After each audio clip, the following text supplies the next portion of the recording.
முறைச்சது போதும்பா, எனக்கே பயமா இருக்கு.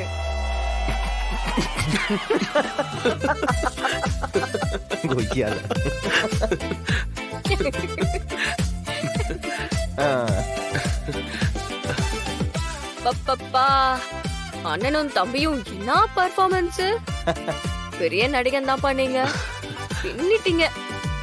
ஒரு நிமிஷம் எனக்கே கை கால்லாம் ஆட்டம் கண்டுருச்சு. பின்ன ரியலிஸ்டிக்கா நடிக்கணும் வீரா, இல்லடா?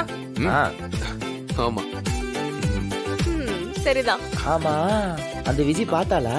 டேய், இவ்வளவு சத்தம் போட்டு கத்துறோம், அவ பாக்காமலா இருப்பா? சைலண்டா மேடம் அவ ரூம் வாசல்ல நின்னு முழு ஃபைட்டையும் ரசிச்சிட்டு இருந்தா. அவ முகத்துல இருக்கிற சந்தோஷத்தை பாக்கணுமே நீங்க ரெண்டு பேரும். பா, அப்போ விஜய் நம்ம விரிச்ச வலையில விழுந்துட்டா.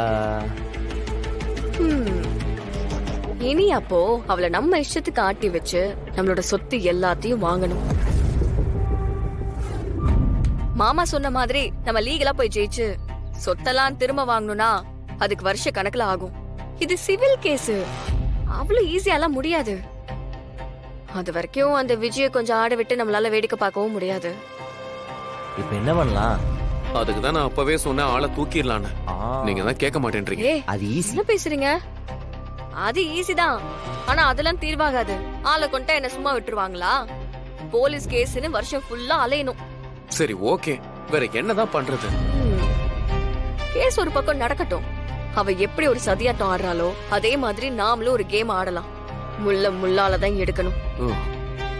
கண்மணி இப்போ ரிவீல் ஆயிட்டா, அதனால அவ என்னென்ன பிளான் பண்றான்னு நமக்கு தெரியாது.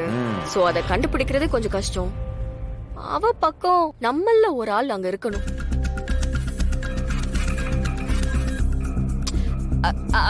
நீங்க இருக்கிறதுதான் கரெக்டா இருக்கும்னு தோணுது கார்த்தி. என்ன நானா? ஐயோ, ஏற்கனவே அவ கூட ஒன்னா இருந்து நான் அவஸ்தைப்பட்டதெல்லாம் போதும். இல்ல இல்ல இல்ல கார்த்தி, இது அந்த மாதிரி வேண்டாம், இது வேற மாதிரி. காலேஜ்ல 2 பேருக்கும் கிட்டத்தட்ட 20 அரியருக்கு மேல இருக்கும்.